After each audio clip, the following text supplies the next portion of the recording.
Buenas tardes, ¿qué tal? Bienvenidos y bienvenidas a Temas del Día. Yo soy Michelle de Melo y le acompaño a revisar lo más destacado en redes sociales, pero también en la pantalla de Telesur. De inmediato revisamos nuestra pregunta del día. Pregunta del día: buques de los Estados Unidos ingresaron a aguas jurisdiccionales venezolanas.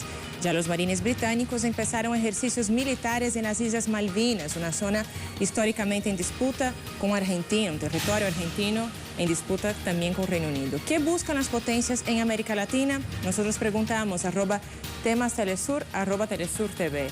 La respuesta, usted decide. ¿Planes golpistas, amenazar a los pueblos o demostración de fuerza?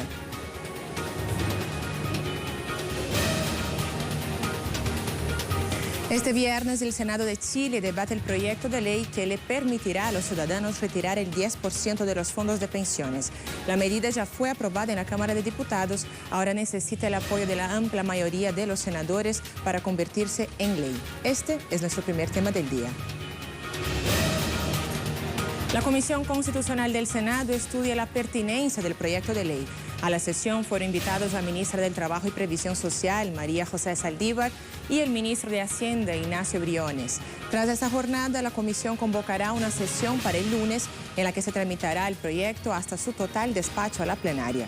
Para su aprobación definitiva, la normativa necesita el apoyo de 26 de los 43 senadores que participarán en el debate. Y nos vamos a Santiago de Chile con nuestra corresponsal Paola Dragni, quien nos profundiza el tema. Paola, buenas tardes. Quisiera que nos comentara un poco cuál es el clima de expectativa en relación al debate en el Senado y también que explicara a nuestra audiencia la trascendencia de este proyecto de ley que generó manifestaciones durante toda la última semana. Bienvenida, Paola.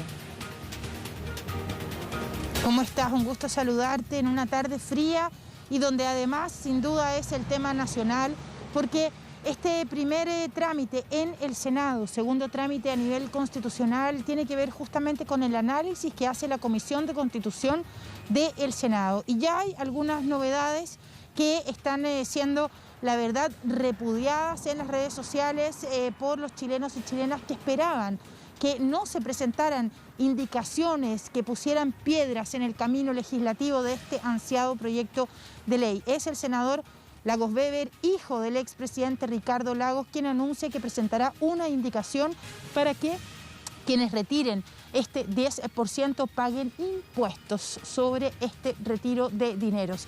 ¿Esto qué implica? Que es una indicación que tiene que discutirse en la comisión, luego en la sala ampliada del Senado y luego tiene que volver a la Cámara de Diputados para ser discutida, porque es una indicación nueva que no se había puesto en el proyecto original. De esta forma, la dilatación de este ansiado proyecto parece que va a ser amplia. Esto incluso podría llegar hasta septiembre en discusión. ¿Por qué? Porque el proceso implica además la opción de que luego de que pase todos los trámites constitucionales que van quedando, legislativos que van quedando, algún senador, como ya lo han anunciado, oficialista de gobierno, lo lleve al Tribunal Constitucional. Esto es una suerte de análisis de una tercera cámara que en los últimos años de democracia lo que ha hecho es ir poniendo freno justamente a los proyectos de ley que tienen que ver con los derechos civiles, pero también queda la opción del veto presidencial y el presidente Sebastián Piñera en las últimas 3 semanas lo cierto es que ha vetado varias leyes que iban en favor de la gente y con el veto presidencial quedaron sin efecto. Estamos hablando de leyes aprobadas por el Congreso en su totalidad. Por ejemplo, una de ellas, el postnatal de emergencia para los niños y niñas que iban a nacer durante la pandemia y se les pudiera alargar este postnatal, o por ejemplo, la ley que fue aprobada por el Congreso para que no se le cortaran los servicios básicos a las personas que no podían pagar la luz y el agua. Paola, un proyecto de ley ansiado, pero que el presidente Sebastián Piñera lo vetó y lo dejó sin efecto. Así es, Paola. Bueno, justamente, o sea, la previsión puede ser que el proyecto se convierta en ley quizás en septiembre. Hasta allá, ¿cómo quedan esos chilenos que necesitan del apoyo del Estado durante ese periodo de crisis sanitaria y económica que generó la pandemia del coronavirus? La verdad es que si esto se sigue alargando, como hoy día ya hemos visto, hay intenciones en el Senado de alargarlo, lo más probable es que la gente vuelva a intensificar las protestas y finalmente, si hay un veto por parte del presidente Sebastián Piñera, la molestia en la gente se va a hacer sentir en la calle porque ya son 4 meses de confinamiento, poca ayuda ha llegado y por el contrario se veta en esta ley de los servicios básicos que complican muchísimo más las situaciones. Hay cerca de 800 ollas comunes solamente en la región metropolitana donde los vecinos se organizan para poder generar un almuerzo común. Así de dramática es la situación hoy. Así es que si esto se demora mucho más, ya lo han dicho distintos dirigentes sociales o hay un veto por parte del presidente Sebastián Piñera, lo cierto es que el estallido social que presenciamos en octubre del 2019 va a repetirse e incluso con más fuerza, han dicho. Así es, Paola, muchas gracias por tu reporte tan completo. Seguiremos al pendiente de la situación de Chile. Y a pesar de esta situación, de este escenario, el gobierno de Chile rechaza el proyecto de ley que permite a esos ciudadanos retirar el 10% del fondo de pensiones. En relación a este proyecto legislativo, la ministra de Trabajo, María José Saldívar, expresó lo siguiente: como gobierno nos oponemos a sabiendas que esta es una postura popular. No estamos en un concurso de popularidad, pero sí estamos en un concurso de responsabilidad. Alguien tendrá que hacerse cargo de los costos que esta mala iniciativa genera. Entre tanto, el ministro de Hacienda, Ignacio Briones, afirmó lo siguiente, que el proyecto es lo más regresivo que ha habido en los últimos años. Es increíble que no se paguen impuestos solo en materia de los impuestos que no se van a pagar. Estamos hablando de 760 millones de dólares. Recordemos, las dos autoridades están en este momento participando del debate en el Senado.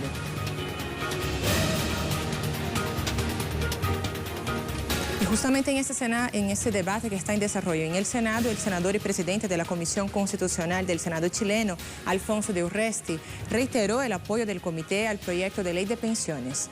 De Urresti manifestó lo siguiente: hemos reafirmado en el debate de la Comisión de Constitución del Senado de Chile nuestro apoyo al proyecto de retiro de una parte de los fondos de las AFPs para afrontar la actual crisis. Es urgente y se necesita que concite el más alto apoyo de parte del mundo político. Señaló que durante la jornada respecto a las AFP, las asociaciones de fondos de pensión, subrayamos que este es un sistema caduco que ha servido a partir del ahorro de los trabajadores para la acumulación de ganancias de las administradoras y también para generar fresco capital para las grandes empresas, no para dar mejores pensiones.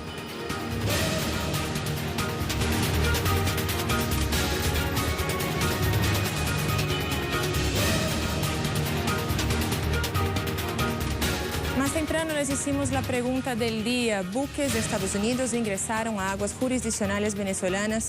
Adicionalmente, marines británicos empezaron ejercicios militares en las Malvinas, una zona históricamente en disputa entre el Estado argentino y el Estado británico. ¿Qué buscan las potencias en América Latina? Esa es la pregunta. Usted contesta.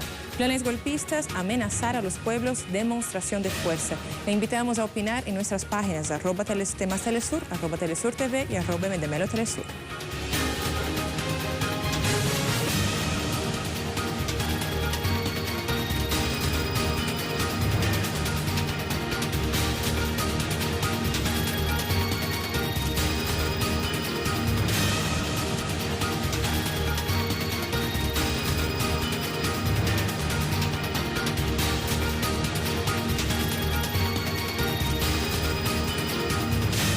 Y nuestra imagen del día de hoy nos lleva hasta Corea del Sur. En este país se realizó un concierto musical y los asistentes lo disfrutaron desde sus automóviles. Esa es la nueva normalidad en el mundo. La organización del evento anunció la obligatoriedad de acudir en coche y no salir del carro, como una medida para prevenir la propagación del nuevo coronavirus. Y con esta imagen sobre esa nueva normalidad que nos genera la pandemia de la COVID-19, nos vamos a hacer una breve pausa. Ya volvemos con más temas del día.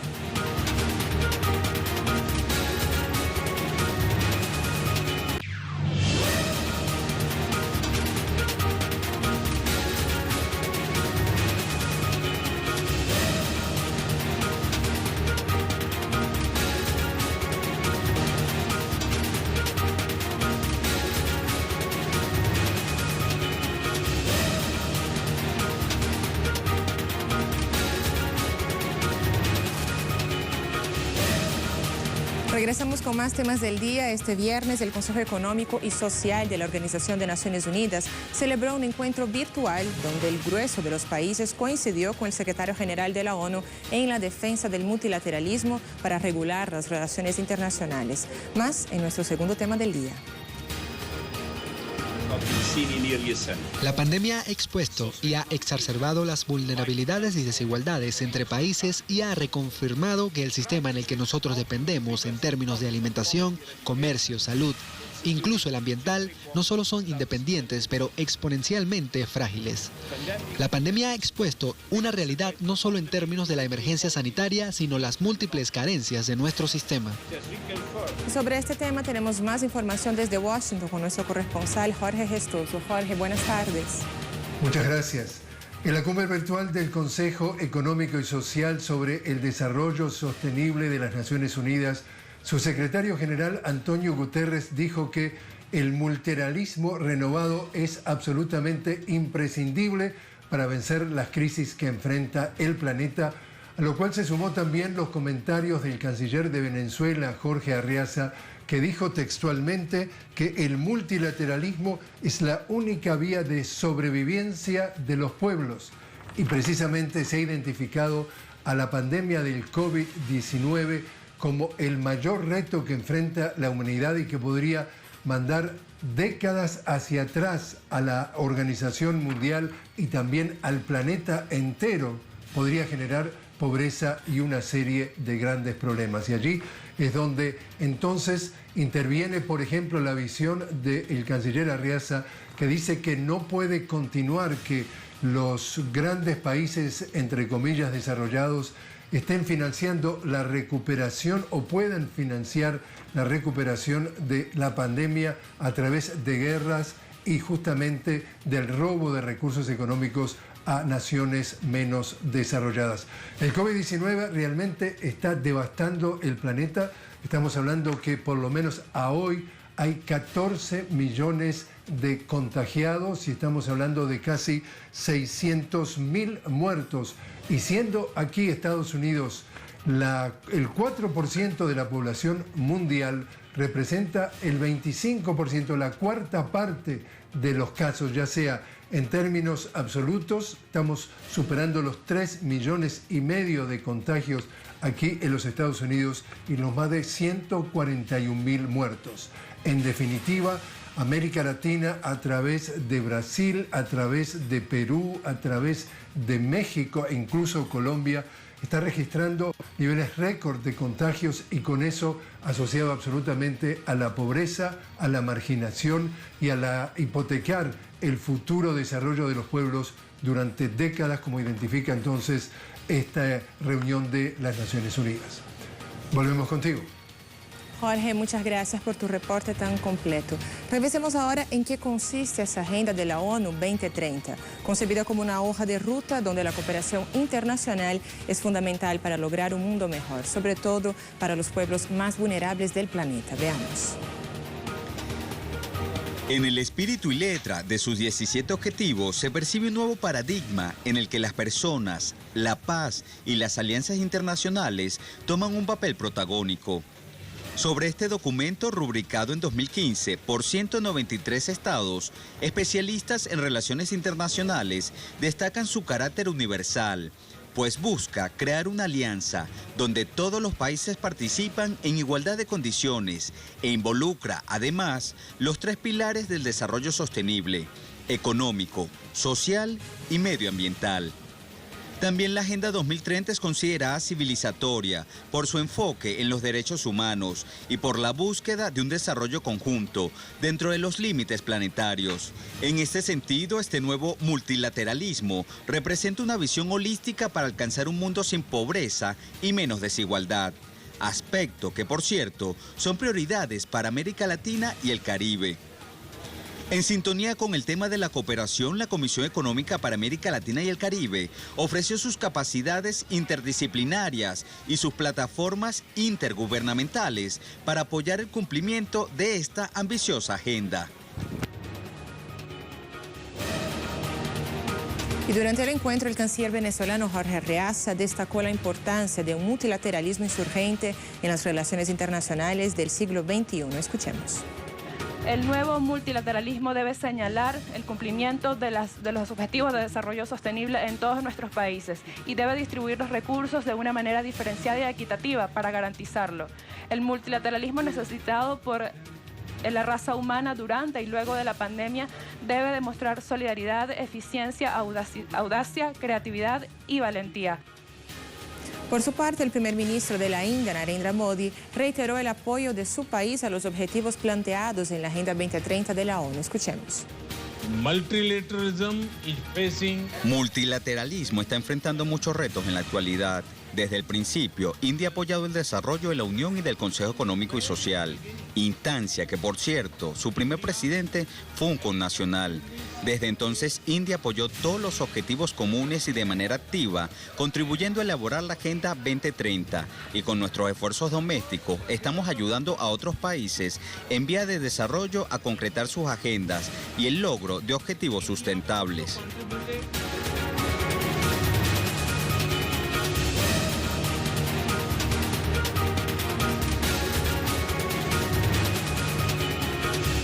Le hablamos ahora de otros temas que también son noticia en el día de hoy a través de la cuenta de nuestros corresponsales. Empezamos en Uruguay. Mateo Grille nos cuenta, los trabajadores del transporte interdepartamental realizan un paro de 24 horas en rechazo a las medidas dispuestas por algunas empresas que aplicaron una rebaja salarial y desconocen los derechos adquiridos de los trabajadores.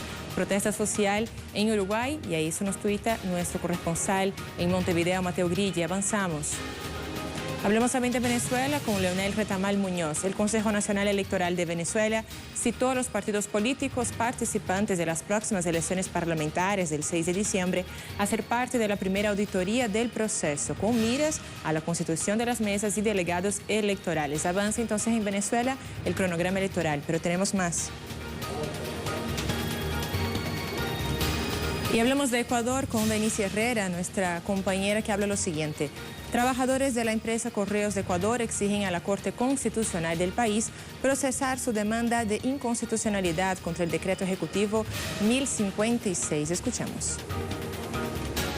Los trabajadores de la empresa Correos del Ecuador se concentraron en los exteriores de la Corte Constitucional en una medida para presionar a la Corte Constitucional para que se proceda con las demandas de inconstitucionalidad que han presentado frente al decreto ejecutivo 1056 emitido por el Gobierno Nacional que ordena la eliminación de la empresa. Ellos alegan que esta decisión ha sido tomada bajo argumentos infundados, que no han tomado resoluciones técnicas ni jurídicas. Además, agregan que en los últimos 5 años de empresa ha recibido ingresos alrededor de 24 millones de dólares, por lo cual no entienden de dónde viene esta resolución. Pero además también hacen un llamado a las autoridades, ya que alrededor de 900 trabajadores quedarán en el desempleo, por lo cual han presentado estas demandas de inconstitucionalidad y hacen un llamado puntual al gobierno para no quedar sin sus labores. Nuestro tema de la semana tiene que ver con las provocaciones de las grandes potencias capitalistas en América Latina. En días recientes, el gobierno de Venezuela rechazó el ingreso del buque estadounidense USS Pinckney a sus aguas jurisdiccionales. Además, el Reino Unido inició ejercicios militares en las Islas Malvinas, en Argentina, una acción que el gobierno de este país rechazó. Por eso, conectamos con nuestro corresponsal en Buenos Aires, Juan Carlos Bartolota. Juan Carlos, buenas tardes. Cuéntanos cuáles son las primeras reacciones ante esos ejercicios militares británicos. Buenas tardes.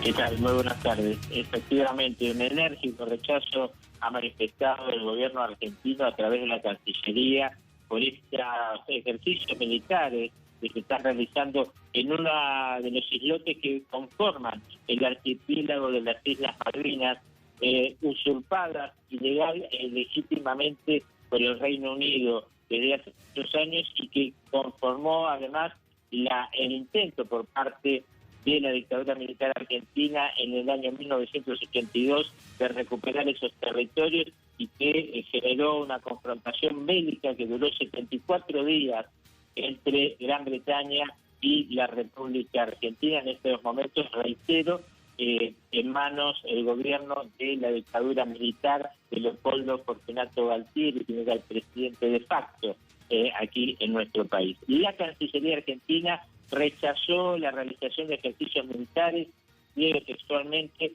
por parte del Reino Unido en las Islas Malvinas, que constituyen una injustificada demostración de fuerza y un deliberado apartamiento de las resoluciones de la ONU y otros organismos. Hay también aquí una secretaría de las Islas Malvinas que está encabezada por Daniel Filmus, secretario de Malvinas, Antártida del Atlántico Sur, que dijo que los ejercicios británicos violan todas las recomendaciones aprobadas por las Naciones Unidas y por los acuerdos de los países con costas en el Atlántico Sur. Otro tanto, también otra protesta, estuvo encabezado por el gobernador de Tierra del Fuego, islas del Atlántico Sur y la Antártida Argentina, que a las cuales pertenece legal y legítimamente las Islas Malvinas. Gustavo Melena, entonces el gobernador, también elevó una velosa queja por parte de estos ejercicios militares, que están conformados por aviones, un batallón de infantería y también unidades navales que están realizando estos ejercicios. Para el gobierno argentino esto es un retroceso, reclama que continúen las conversaciones de paz en ambas naciones por la recuperación de las Islas Malvinas que pertenecen al territorio argentino. Juan Carlos, así es. Muchísimas gracias por tu reporte tan completo. Revisemos ahora algunas de las recientes acciones militares que fueron emitidas justamente por esas potencias económicas en la región y que han llevado al aumento de las tensiones. Recientemente, el Reino Unido comenzó a realizar ejercicios militares en territorios de las Malvinas, al tiempo que Estados Unidos violó el espacio marítimo de Venezuela tras el ingreso legal y ilegal del buque Pinckney, acto que fue catalogado como una provocación por el gobierno venezolano. Además, desde el gobierno estadounidense también se promovió la mercenaria Operación Gedeón en las costas de Venezuela en el inicio del año. Otra situación que se generó en Colombia fue con la llegada de contingentes militares estadounidenses a esa región con una supuesta operación antinarcóticos. Fueron 800 militares cerca de las fronteras con Venezuela. En ese contexto, Brasil también movilizó tropas, barcos y aviones para vigilar las zonas limítrofes con Argentina y Paraguay bajo la supervisión de Estados Unidos.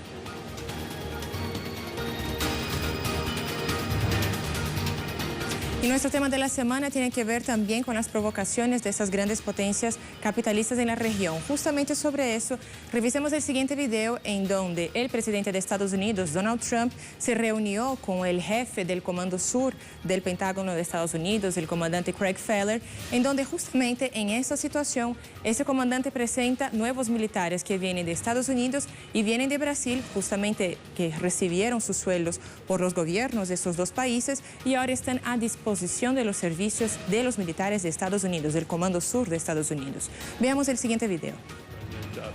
And I think of it this way, you know, on the field to compete when you go to golf or baseball, you want the best players with you, and we certainly have those winners with us here today. Just wanted to introduce you to two, Mr. President. Brigadier General Juan Carlos Correa, if you'd stand up, General. President Duque has sent us his best and paying for it. So he comes here fully paid by Colombia, and he works for me. And it's a recognition that Colombia is with us in the Korean War, and they're with us today and making a difference. And our Brazilian President Bolsonaro, a very new addition to our headquarters, Major General David, one of the sharpest in Brazilian armed forces, is in our J5 organization. Again, Brazilians paying for him to come here and work for me to make a difference in security. You know, Brazil's been with us since World War II, and our relationship is growing even stronger, Mr. President. En respuesta a este video, el expresidente de Brasil, Luiz Inácio Lula da Silva, se refirió a esta situación a través de su cuenta en Twitter. Veamos lo que ha escrito. Dijo lo siguiente: es alarmante darse cuenta de que las viejas teorías sobre las rivalidades con los vecinos están siendo revividas y que nuestras Fuerzas Armadas pueden ser utilizadas para acciones incompatibles con los principios constitucionales de no intervención y de autodeterminación de los pueblos. Lula agregó que la preocupación aumenta cuando vemos la alienación automática y la sumisión ilustrada por el vergonzoso video de un general brasileño tratado como empleado del jefe del Comando Sur de los Estados Unidos, el mismo responsable de posibles acciones armadas contra países latinoamericanos.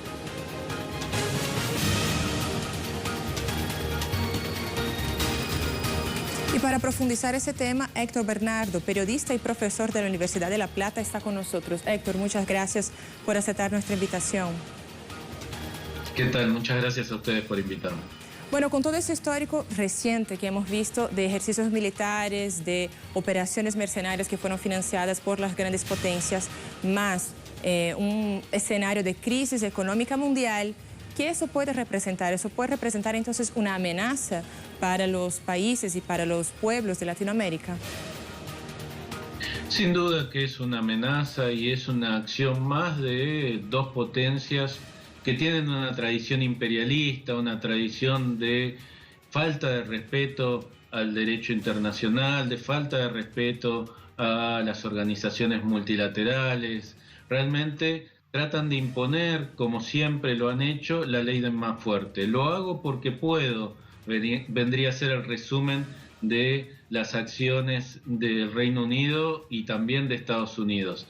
Se creen que porque son potencias militares pueden doblegar el derecho internacional, entrar en aguas territoriales venezolanas o hacer ejercicios militares en territorios usurpados a Argentina, que Argentina ha sacado una protesta formal muy contundente, muy seria y que era necesario que se saque porque recordemos que el gobierno anterior, el de Mauricio Macri, firmó un acuerdo con el gobierno de Theresa May, el acuerdo que se lo conoce como Forador y Duncan, donde el gobierno argentino de aquel momento se ponía sumiso a los intereses del Reino Unido. El actual gobierno argentino ha tomado la postura histórica de Argentina de reivindicar su soberanía sobre ese territorio usurpado, de reivindicarlo por el camino de la paz, por el camino de la diplomacia y exigirle al Reino Unido que respete las resoluciones de Naciones Unidas.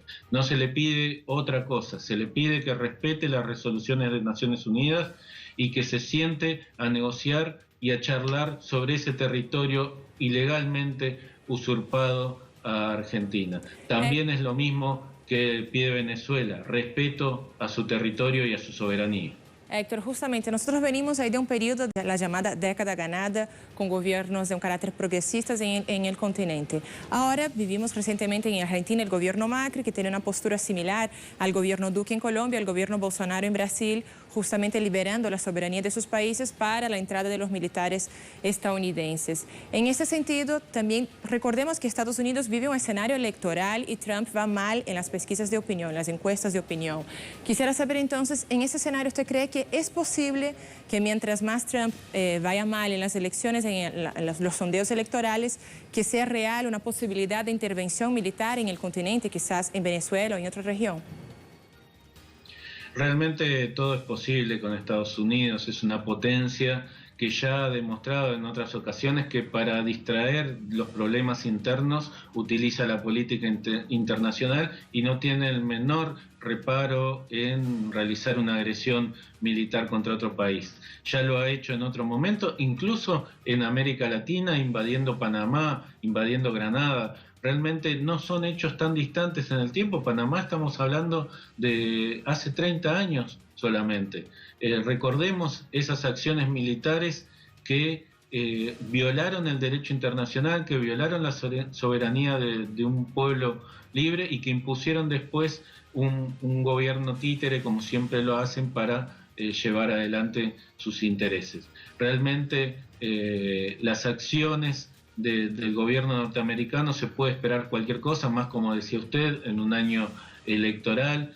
Trump quiere consolidar el voto duro de la Florida, donde se encuentran los sectores más reaccionarios en contra de los gobiernos populares de América Latina. Por eso también las medidas y las sanciones en contra de Cuba, no solamente de Venezuela, sino también sanciones contra Cuba. Y eso lo hace para consolidar el voto duro del sector reaccionario de la Florida y tratar de, en ese sistema electoral que tiene Estados Unidos, que como bien sabemos no tiene que ver con la cantidad de votos, sino con la cantidad de estados que se gana, tratar de ganar las elecciones de este año.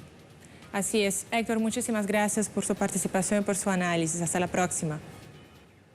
Muchísimas gracias a ustedes. Gracias. Hablábamos con Héctor Bernardo, periodista y profesor de la Universidad de La Plata en Argentina. Al inicio del programa les preguntamos algo sobre nuestro tema del día. Veamos sus respuestas.